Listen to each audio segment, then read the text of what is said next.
Hello, my name is Michaela Bauer and I am presenting over Module 1.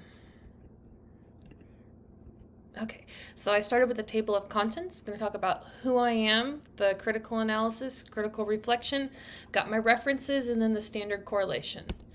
So a little bit about me. Like I said, my name is Michaela Bauer. I am 27 years old. I have taught in Oakley for 4 years, going on 5. I teach 5th through 12th grade band. Like I said, I've been teaching for 5 years. I'm going into my 6th year. I am from Shawnee, Kansas. I graduated with my undergrad in music education from Pittsburgh State University, and I'm currently working on my master's in administration at Fort Hays State. This is a picture of me with my dog, Hank. So a little bit about my family. So this is my husband and I. My husband is, his name is Billy. He's a couple years older than me. This is my in-laws, so my sister-in-law, and then my mother and father-in-law. We do not have any children, so Hank is our fur child. He is a black Labrador retriever. We are big upland hunters, so like bird hunters, and so he's our bird hunter. Over here is a picture of my dad. Down here is a picture of my mom.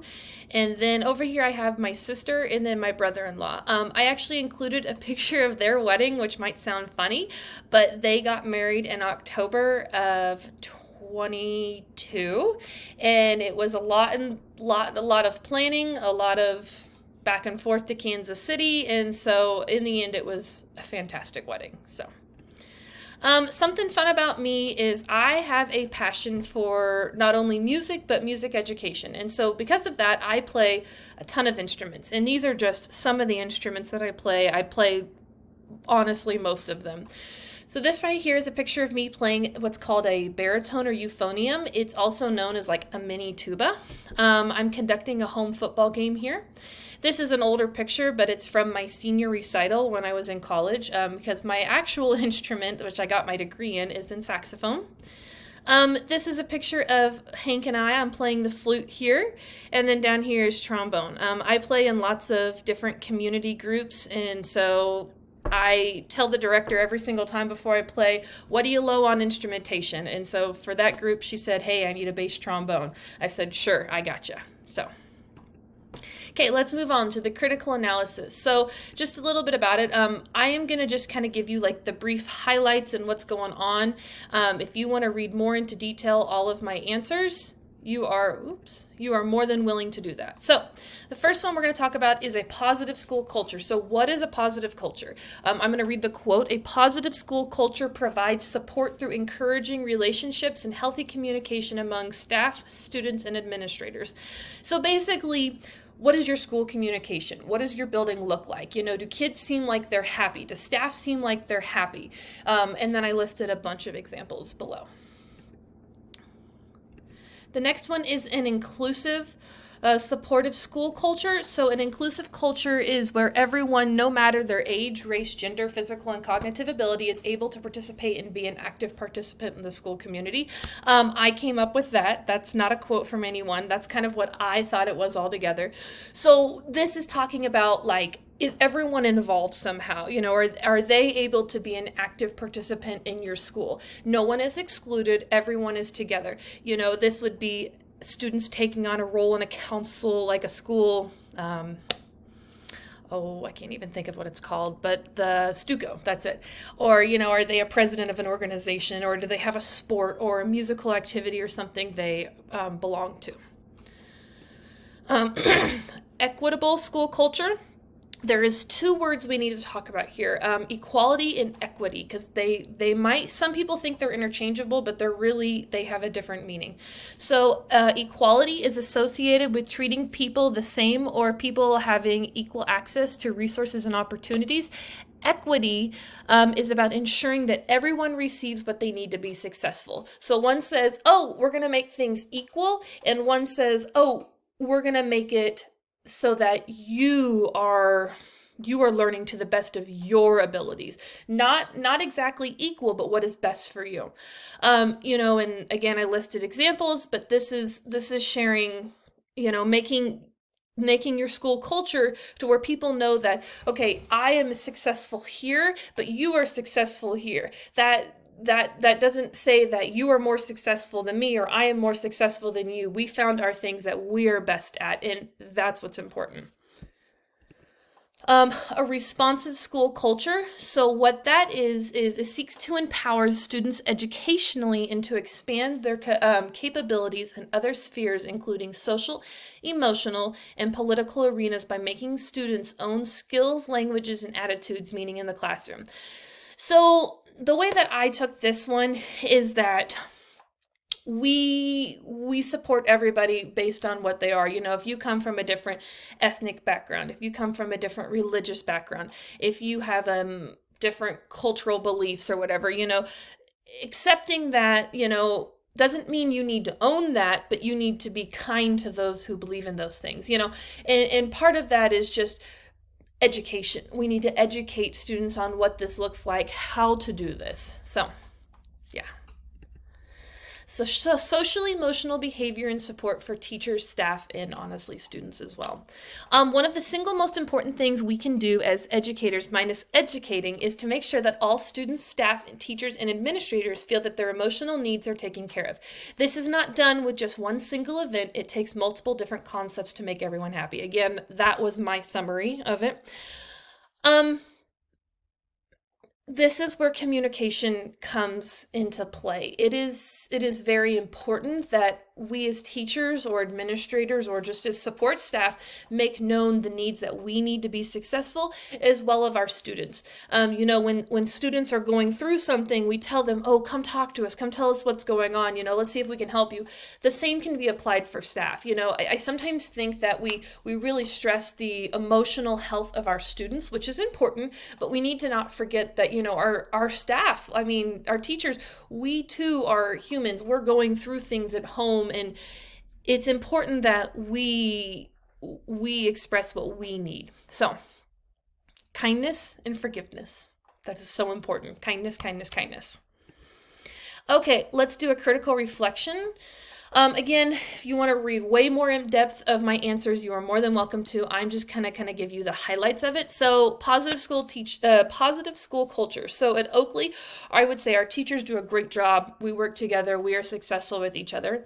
Our students, they can put forth a united front when they can, but I sometimes feel like they struggle with the hierarchy of, oh, I'm in this, I'm in this, I'm in this. And so they don't always support each other as well as they should.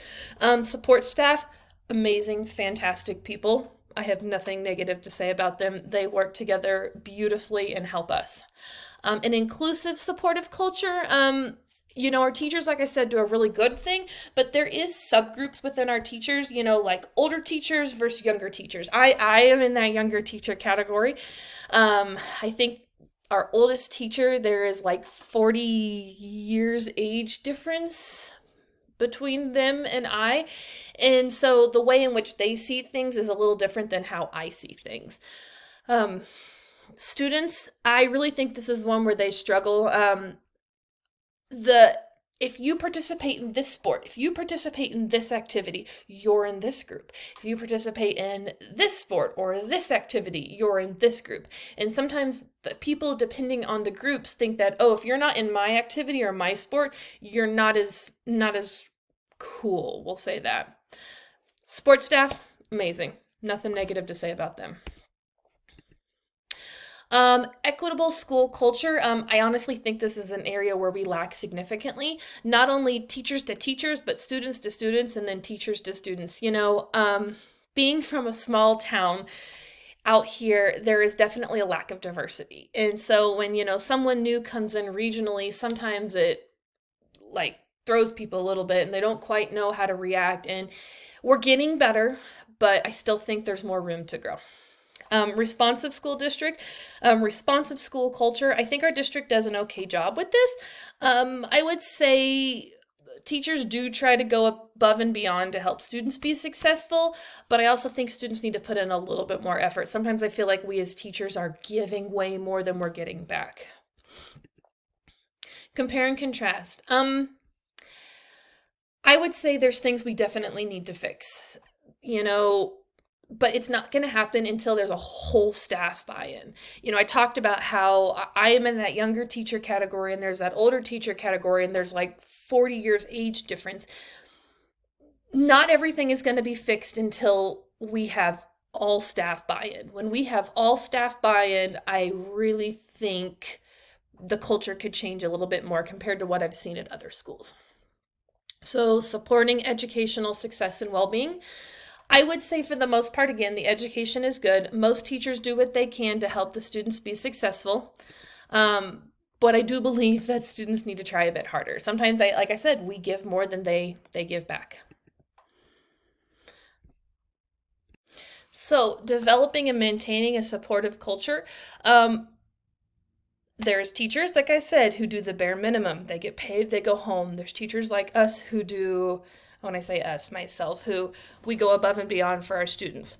Again, until there is buy-in, we are not going to have that culture of inclusiveness. Social emotional, I actually think this is an area where we are very strong, believe it or not. Our school currently has a program where we break our students down into smaller groups and we work weekly on socially and emotional things, talking about daily life and school skills and tools that they can use to help themselves to work through those. So, familiar characteristics, the student's success, positive learning environment, social emotional. I kind of skipped the community. Personally, I think I do almost all of these. I try to have a positive environment. I try to be inclusive, equitable, culturally responsive, and definitely work to have respect for students' social emotional. Across the board, I think the state is getting much, much better about this. I think we as teachers and educators are working to make this better for students. How would I apply the knowledge I've gained? I would first try my hardest to get every teacher to buy in. That's the biggest thing. A positive school culture is very applicable and possible if you have that buy-in. So, references, and then standard correlation. So standard correlation, we did CLO 3.1, 2, and 3. So I think this assignment did a really good job talking about this. The resources we had available, Grid did a great job to explain all of these different categories. The sites provided me with adequate information to be able to learn from the topics and reflect upon my own school environment and other school environments.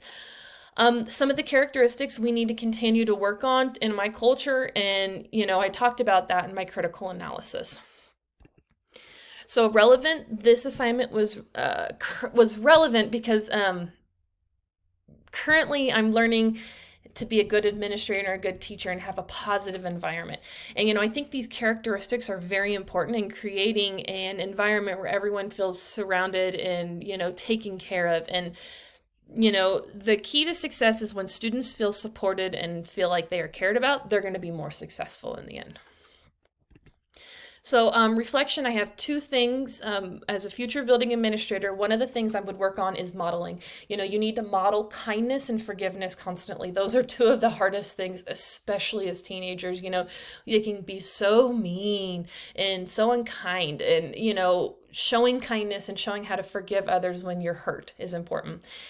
And then secondly, I would work on being inclusive. I would ask teachers to look within themselves and see, where are your weaknesses as a teacher? Where are your weaknesses as a person? And what can we do to help our students and staff also feel included? That's about it. Thank you so much for my presentation. I look forward to working more with you throughout this class.